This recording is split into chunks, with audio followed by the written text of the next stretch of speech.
hey guys মোৰ নাম অবিনাশ ৰাজবংশী আপোনালোকে চাই আছে অবিনাশৰ ইউটিউব চেনেল যদি আপুনি এতিয়ালৈকে মোৰ ইউটিউব চেনেলটো সাবস্ক্ৰাইব কৰা নাই তেতিয়াহলে এতিয়া সাবস্ক্ৰাইব কৰি কাষতে থকা বেল আইকনটো দবাই দিয়ক ৰেগুলাৰ আপডেট পাই থাকিবৰ বাবে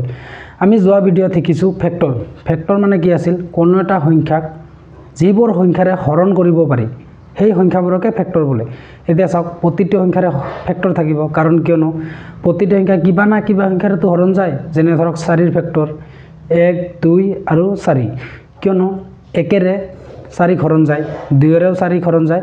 আৰু 4 ৰেও 4 হৰণ যায় এনে প্ৰতিটো সংখ্যাত এট লিষ্ট দুটা ফেক্টৰ থাকে 1 আৰু সংখ্যাটো নিজে কাৰণ কিয়নো একেৰে সকলো সংখ্যাকে হৰণ যায় আৰু যেটো সংখ্যাৰ আপুনি ফেক্টৰ ওলাব সেই সংখ্যাৰেও সেই সংখ্যাটোক মানে হৰণ যায় নিজৰে মানে নিজক মানে হৰণ যায় গতিকে প্ৰতিটো সংখ্যাৰ এট লিষ্ট দুটা হলে ফেক্টৰ থাকিব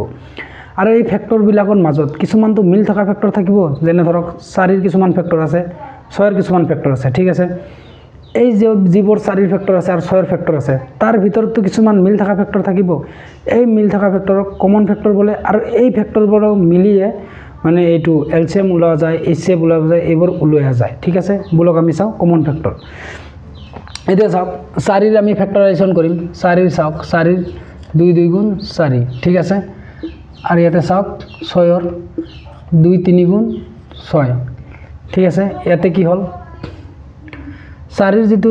ফেক্টৰাইজেশন আছে এতিয়া চাওক ইয়াতে 2 1 গুণ 2 দেখাই দিওক লাগে আর ইয়াতে 3 1 গুণ 3 দেখাই দিওক তার পিছত ইয়াতে 4 ৰ উৎপাদকবোৰ কি ফেক্টৰ মানে উৎপাদক ঠিক আছে 4 ৰ উৎপাদকবোৰ কি আছিল 1 আছিল 2 আছিল আৰু 4 ৰেতো 4 ক যাবই কাৰণ যেটো সংখ্যাৰ আপুনি ফেক্টৰ ওলাব সেইটো সংখ্যাৰে তো সেইটো সংখ্যা হৰণ যাবই গতিকে 4 ও 4 ৰ ফেক্টৰ হয় আৰু 6 ৰ ফেক্টৰ কি আছে ইয়াতে চাওক 1 2 3 ইয়াতে 1 একেৰে 6 হৰণ যায় ফেক্টৰ হয় 2 ৰে হৰণ যায় ফেক্টৰ হয়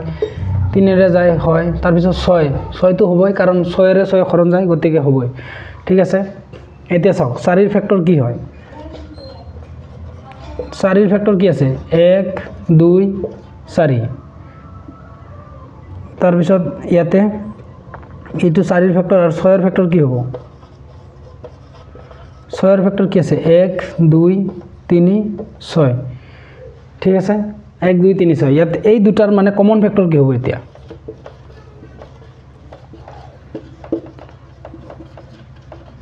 এটা চাওক কমন ফেক্টৰ কমন কি আছে 1 মানে প্ৰত্যেকটাৰে মানে থাকিবই কমন এটো কাৰণ 1 সকলো সংখ্যাৰ উৎপাদক হয় ঠিক আছে 2 আছে কমন এতে 4 আছে এতে 3 6 এতে নাই গতিকে ঠিক আছে 1 আৰু 2 এইটো হল কমন ফেক্টৰ এটা 4 আৰু 6 ৰ কমন ফেক্টৰ কি কি পাইছো 4 আৰু 6 ৰ ফেক্টৰ কি কি আছে 1 2 4 আৰু 6 ৰ কি ফেক্টৰ আছে 1 2 3 6 এইটো 4 ক আমি উৎপাদক বিশ্লেষণ কৰিছো 2 2 গুণ 4 2 1 গুণ 2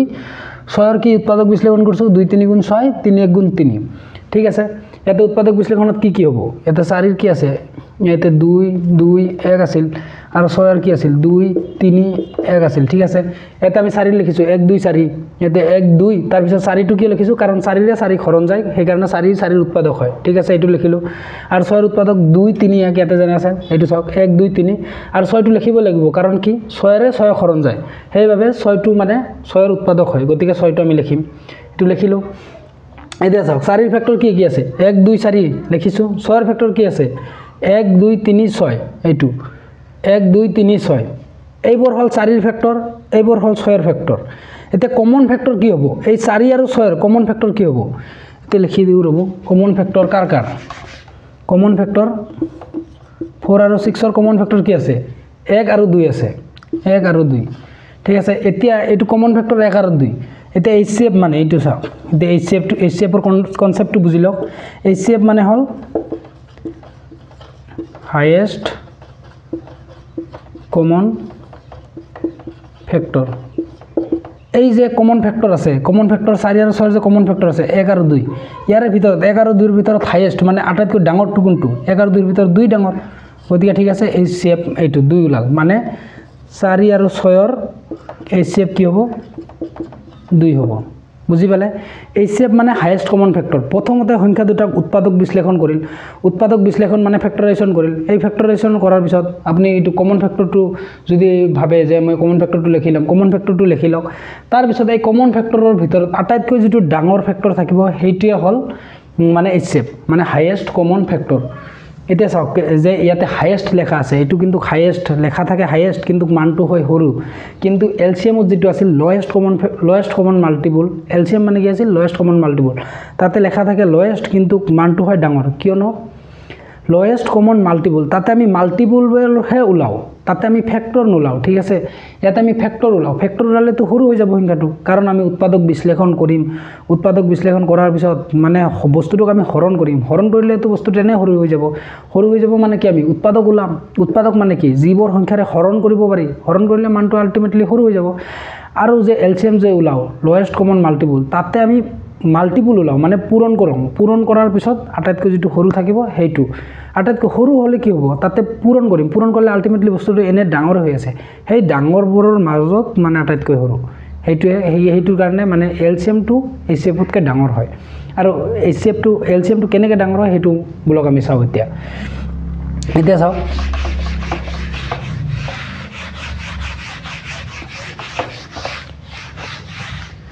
4 আৰু 6 ৰ এলসিএম চাব এইটো 4 আৰু 6 ৰ এলসিএম ঠিক আছে এলসিএম মানে লোয়েষ্ট কমন মাল্টিপল এইটো লোয়েষ্ট কমন মাল্টিপল এইটো মাল্টিপল নো কি এইটো চাওক মাল্টিপল 4 ৰ মাল্টিপলবোৰ কি মাল্টিপল মানে গুণিতক এটা গুণিতকবোৰ কি হয় যেটো সংখ্যাৰ আপুনি গুণিতক উলাব মানে যেটো সংখ্যাৰ আপুনি মাল্টিপল উলাব হেইটো সংখ্যাক প্ৰথমতে 1 ৰে পূৰণ কৰিব লাগিব তাৰ পিছত 2 ৰে তাৰ পিছত 3 ৰে এনেকৈ মানে আগবাঢ়ি যাই থাকিব সিৰিজটো ঠিক আছে প্ৰথমতে আমি 4 ৰ মাল্টিপল উলাম 4 ৰ লগত 1 পূৰণ কৰক কি হ'ব এইটো চাওক 4 ৰ লগত 1 পূৰণ কৰক 4 1 গুণ 4 4 ৰ লগত 2 পূৰণ কৰক 4 2 গুণ 8 4 ৰ লগত 3 পূৰণ কৰক 4 3 গুণ 12 4 ৰ লগত 4 পূৰণ কৰক 4 4 গুণ 16 4 * 5 জাৰ কিমান হ'ব 20 4 * 6 জাৰ কিমান হ'ব 24 এনেকৈ পাই থাকিব কিমান হ'ব 4 8 12 16 20 24 এনেকৈ গৈ থাকিব ঠিক আছে এনেকৈ গৈ থাকিব আৰু 6 ৰ কিমান হ'ব 6 গুণ 6 6 2 গুণ 12 6 3 গুণ 18 6 4 গুণ 24 6 5 গুণ 30 এনেকৈ মানে গৈ থাকিব ঠিক আছে গৈ থাকিল এতিয়া 4 আৰু 6 ৰ এলসিএম উলাম 4 আৰু 6 ৰ কি হয় এলসিএম মানে কি হয় লোয়েষ্ট কমন মাল্টিপল ঠিক আছে 4 আৰু 6 ৰ লোয়েষ্ট কমন টু কি আছে একদম আটাইতকৈ সৰু কমন টু কি আছে 4 ৰ আমি মাল্টিপলবোৰ পাইছো 4 8 12 16 20 24 এনেকৈ গৈ থাকিব 6 ৰ কি 6 12 18 24 30 এনেকৈ গৈ থাকিব এইটো সিৰিজ আৰু এইটো সিৰিজৰ মাজত আটাইতকৈ মানে সৰু সংখ্যাটো কি মিল আছে এটা চাওক 4 8 ইয়াতে 4 8 নাই ইয়াতে 12 আছে ইয়াতেও মানে 12 আছে ঠিক আছে এইটোৱে মানে আটাইতকৈ সৰু পাইছো এইটো সিৰিজত কি আছে এইটো সিৰিজত 12 টো ইয়াতে আছে আৰু এইটো সিৰিজত এইটো 12 টো আছে মানে 4 ইয়াতে আছে কিন্তু ইয়াতে নাই 8 আছে 8 নাই 12 আছে ইয়াতেও মানে 12 আছে এইটোৱে মানে আটাইতকৈ সৰু মানে কমনৰ ভিতৰত ঠিক আছে 4 আৰু 6 ৰ এলসিএম কি হয় 4 আৰু 6 ৰ এলসিএম মানে 12 হয় কিয় 12 হয় ইয়াতে চাওক ইয়াতে আমি এলসিএম কিয় ওলাও লোয়েষ্ট এলসিএম মানে লোয়েষ্ট এইটো চাওক লোয়েষ্ট কমন মাল্টিপল এইটো চাওক এটা আমি সদায় এলসিএম উলাম মানে লোয়েষ্ট কমন মাল্টিপল উলাম এতেতো HCM নুলাম HCM বোলা বস্তু নাই গণিতত এইটো যদি হাইয়েষ্ট উলাব যাও চাব এইটো হাইয়েষ্ট কমন মাল্টিপল উলাব পাৰিম জানো আপুনি 6 ৰ লগত 100 পূৰণ কৰক কিবা এটা ভ্যালু পাব যেনে 600 পাব এটা যদি 6 ৰ লগত 1 লাখ পূৰণ কৰি দেই 1 লাখ পূৰণ কৰি দেই তেতি কিমান পাব 6 লাখ পাব মানে যিমান পূৰণ কৰক মান পাবই ভ্যালু পাবই যিমান 1 কৰৰ পূৰণ কৰক 2 কৰৰ পূৰণ কৰক 3 কৰৰ পূৰণ কৰক 100 কৰৰ পূৰণ কৰক মানে পাই থাকিব ঠিক আছে আৰু যদি এইটো 4 ৰ লগত আপুনি 1 লাখ পূৰণ কৰক তে কিমান পাই যাব 4 লাখ পাই যাব তাৰ পিছত এতিয়া যদি 4 ৰ লগত যদি 1 কৰৰ পূৰণ কৰক 4 ৰ লগত 10 কৰৰ পূৰণ কৰক 4 ৰ লগত আৰু ধৰক 100 কৰৰ পূৰণ কৰক মানটো পাই থাকিব গতিকে মানে হাইয়েষ্ট উলাব পাৰিম জানো হাইয়েষ্ট কমন মাল্টিপল উলাব পাৰিম জানো হাইয়েষ্ট কমন সেইকাৰণে আমি উলাব নোৱাৰিম কিয় উলাব নোৱাৰিম কাৰণ 4 ৰ লগত আপুনি যিমান ডাঙৰ সংখ্যাই পূৰণ কৰি থাকক মান পাবই আৰু 6 ৰ লগতো যিমান পূৰণ কৰি থাকক মান পাবই মানে পূৰণৰ শেষ নাই আপুনি যিমান পূৰণ কৰি থাকিব পাই থাকিব গতিকে মানে পূৰণৰ শেষ নাই সেইকাৰণে হাইয়েষ্ট কমনটো উলাব নোৱাৰিম কিন্তু লোয়েষ্টটো উলাব পাৰিম কাৰণ কিয় পাৰিম লোয়েষ্টত কাৰণ যেটো সংখ্যাৰ আপুনি উলাব হেইটোৰ লগত কেৱল প্ৰথমতে 1 পূৰণ কৰিব লাগিব দুটাৰ উলাব দিলে কাৰণ যেকেইটা সংখ্যা থাকিব সেইকেইটা সংখ্যাৰ লগত প্ৰথমতে আমি 1 পূৰণ কৰিম 2 পূৰণ কৰিম 3 পূৰণ কৰিম গোটেইকেইটাৰ সিৰিজ পাম সিৰিজ পোৱাৰ পিছত যেটো মানে আটাইতকৈ সৰু থাকিব সেইটোৱে হ'ব আমাৰ এটো মানে লোয়েষ্ট কমন মাল্টিপল যেটো কমন থাকিব সৰুটো হেটো হল লোয়েষ্ট কমন মাল্টিপল ঠিক আছে আমাৰ এই কাৰণে এলসিএম উলাব দিয়ে এইচসিএম উলাব নিদিয়ে ঠিক আছে আৰ একেদৰে সংখ্যাৰ এইচসিএফ উলাব দিয়ে চাওক এইচসিএফ মানে হাইয়েস্ট কমন ফ্যাক্টর উলাব দিয়ে চাওক হাইয়েস্ট কমন ফ্যাক্টর ঠিক আছে এটা চাওক হাইয়েস্ট কমন ফ্যাক্টর উলাব দিয়ে কিন্তু আমাক এলসিএফ উলাব নিদিয়ে এলসিএফ মানে কি হয় লোয়েষ্ট কমন ফ্যাক্টর এটা চাওক লোয়েষ্ট কমন ফ্যাক্টর কি উলাব নিদিয়ে গণিতত কি লোয়েষ্ট কমন ফ্যাক্টর উলাব নিদিয়ে হাইয়েস্ট কমন ফ্যাক্টর উলাব দিয়ে কিয়নো যদি লোয়েষ্ট কমন ফ্যাক্টর উলাব দিয়ে তেতিয়াহলে সদায় এক হ'ব কাৰণ কি হয় প্ৰতিটো সংখ্যাৰে মানে আটাইতকৈ সৰু উৎপাদকটি কি হয় এক হয় কাৰণ ধৰক 4 আটাইতকৈ সৰু উৎপাদক কি 1 6 ৰ 1 100 ৰ 1 200 ৰ 1 যিমান সংখ্যা আছে প্ৰতিটোৰ আটাইতকৈ সৰু উৎপাদক এক হয় কাৰণ একেৰে সকলো সংখ্যাকে হৰণ যায় সেই কাৰণে এলসিএফ উলাব নিদিয়ে মানে লোয়েষ্ট কমন ফ্যাক্টৰ উলাব নিদিয়ে কাৰণ যদি উলাব দিয়ে হেতু মানে মিনিংলেস হৈ যাব কাৰণ আমাৰ উলাবই নালাগে ডাইৰেক্ট এক কাৰণ একেৰে সকলো সংখ্যাক হৰণ যায় সেই কাৰণে এলসিএফ উলাব নিদিয়ে এইচসিএফ উলাব দিয়ে এইচসিএফ উলাব দিলে মানে হাইয়েস্ট কমন ফ্যাক্টর আপুনি সংখ্যা কিটাক মানে ফ্যাক্টৰাইজেশ্যন কৰি দিয়ক মানে ফ্যাক্টৰ কি আছে সেইবোৰ মানে লিখি লওক তাৰ পিছত কমন বোৰ লিখি লওক তাৰ পিছত এই কমন বোৰৰ ভিতৰ আটাইতকৈ ডাঙৰ কোনটো হয় কমন হেতু হ'ব এইচসিএফ যেনেকৈ ইয়াতে চাওক যেনে কি আছিল এইচসিএফ উলাবৰ ক্ষেত্ৰত এতিয়া চাওক 6 আৰু 12 ধৰক আমি এইচসিএফ উলাম ঠিক আছে এতিয়া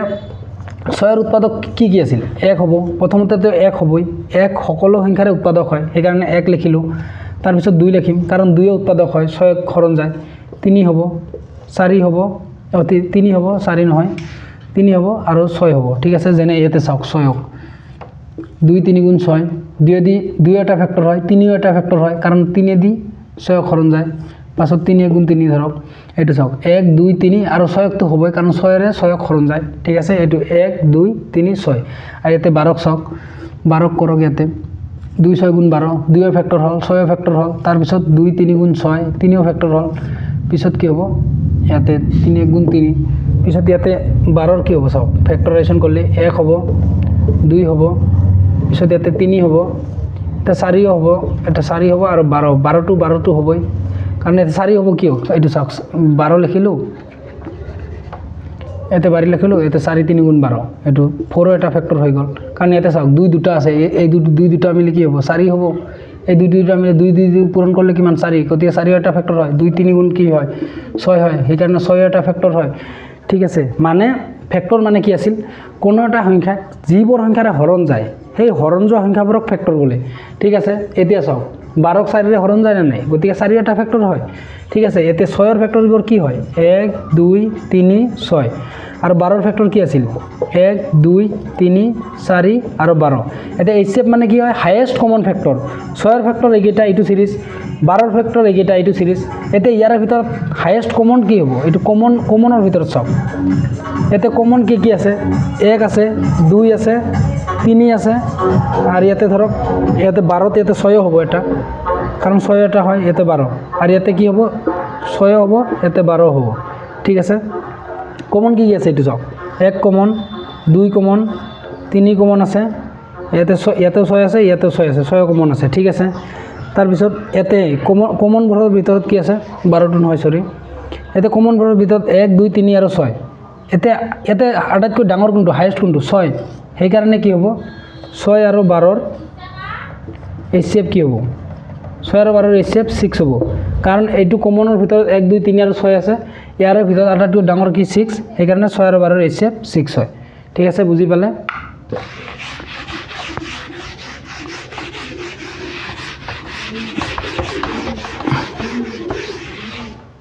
ধন্যবাদ গাইজ আজিলৈকে আমি ইমানে শিকিলো পৰৱৰ্তী ক্লাছত আমি মানে বেলেগ শিকিম